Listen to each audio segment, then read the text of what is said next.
how to create a second Instagram account on iPhone. So go ahead and open your Instagram application, and you can actually add not just one but multiple accounts to your Instagram app.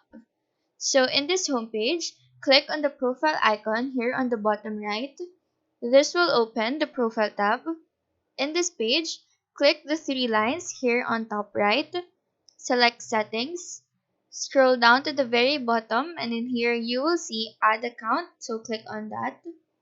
Now you can either log in to the existing account that you want to add to your device or create a new account.